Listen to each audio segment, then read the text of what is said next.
আমি তো মনে করি যে হচ্ছে পুঁজির ন্যাচারাল ধর্ম হচ্ছে, স্বাভাবিক ধর্ম হচ্ছে তার নিরাপদ গন্তব্য চায়, তার একটা নিরাপদ ডেস্টিনেশন চায়, যেখানে তার পুঁজিটা নিরাপদ থাকবে, সেটা বৈধ হোক অবৈধ হোক, যেখান থেকে তার প্রফিট ম্যাক্সিমাইজ করা যাবে এবং এই পুঁজিটা তার ব্যক্তিগত উপভোগের জন্য কাজে লাগবে।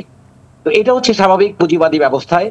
এটি শুধু আমার মনে হয় না শুধু বাংলাদেশ থেকে পুঁজি বাইরে যায়, বিভিন্ন দেশ থেকে আসলে উন্নয়নশীল দেশগুলি।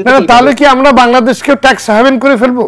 না না, আমি বলছি তো সেক্ষেত্রে আমি যেটা মনে করি সেটা হচ্ছে বাংলাদেশের ট্যাক্স হ্যাভেন নয়, বরং বাংলাদেশ যেটা দরকার সেটা হচ্ছে যে সরকারের আসলেই সিদ্ধান্ত নিতে হবে যে রাজনৈতিক অস্থিরতার কথা বলা হচ্ছে, একটা সমাজের অবক্ষয়ের কথা বলা হচ্ছে, জবাবদিহিমূলক ব্যবস্থাপনার অনুপস্থিতির কথা বলা হয়েছে, অনেকগুলি বিষয় আলোচনা হয়েছে। কাজে এই বিষয়গুলির দিকে সরকারকে নজর দিতেই হবে এবং যদি নজর আমরা না দিতে পারি তাহলে অবশ্যই টাকা পাচার হয়ে যাবে এবং এই ক্ষেত্রে দায়িত্ব কিন্তু অবশ্যই সরকারকেই দায়িত্বটা নিতে হবে।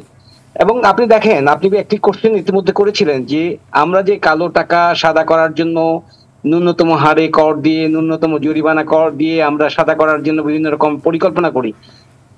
বাস্তবতাটা হচ্ছে যে এটি একটি অবশ্যই অনৈতিক এবং এই চর্চা যদি বছরের পর বছর অব্যাহত থাকে তাহলে অবশ্যই সৎ করদাতা যারা তারাও উৎসাহিত হবে কর ফাঁকি দেওয়ার প্রবণতা। আপনার কি ধারণা আছে কয় টাকা আসে, কিংবা গত কয়েক বছরের যে আপনার সমীক্ষায় মানে আপনার খুবই কম টাকা? মানে যদি গত বছর দেখলাম যে ফরেন কারেন্সি কেউ যদি ব্যাংকে চ্যানেলে আনে তাহলে নমিনাল একটা ট্যাক্স দিয়ে আপনি আনতে পারেন। আমরা কিন্তু ফলাফল দেখেছি কোনো টাকা তেমন না। তাহলে আমাদের যে প্রশ্ন, তাহলে এই অনৈতিকতা জিয়ে রাখার কারণ কি?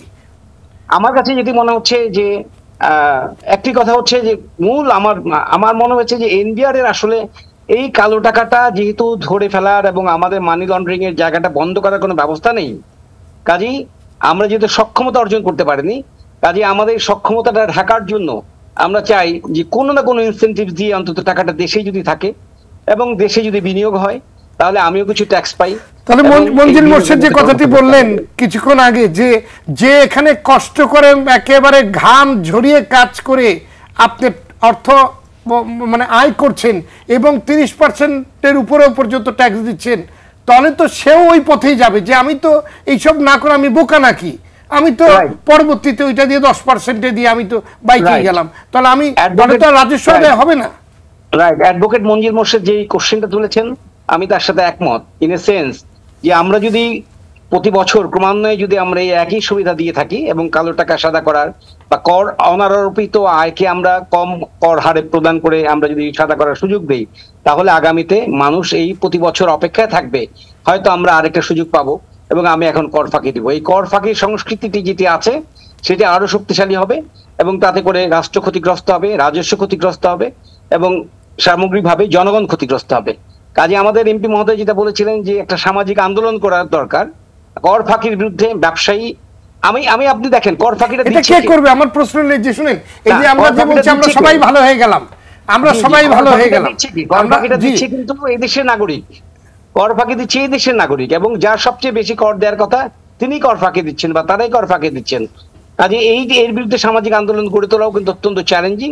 আমি মনে করি সুশীল সমাজ, আমাদের রাজনৈতিক কর্মী যারা আছেন, আমার প্রশ্ন আপনার কাছে এই সামাজিক আন্দোলনটা গড়ে তুলবে কি? এটাই বলছি, যারা সুশীল সমাজ আছেন, আমাদের শিক্ষাবিদ আছেন, রাজনৈতিক কর্মী আছেন, সাংবাদিক কর্মী আছেন, আমাদের যারা সচেতন মানুষ আছেন, তাদের নেতৃত্বেই গড়ে তুলতে হবে। কারণ হচ্ছে সুশীল সমাজ তো এখন লোভ লালসার দিকে ঢুকে গেছে। আজকে আমরা একটু আগে মঞ্জিল মোর্শেদকে আমরা বলতে শুনলাম যে তিনি যদি দায়িত্ব পান বা 10 জন মন্ত্রী যদি উদ্যোগ নেন তাহলেই সম্ভব।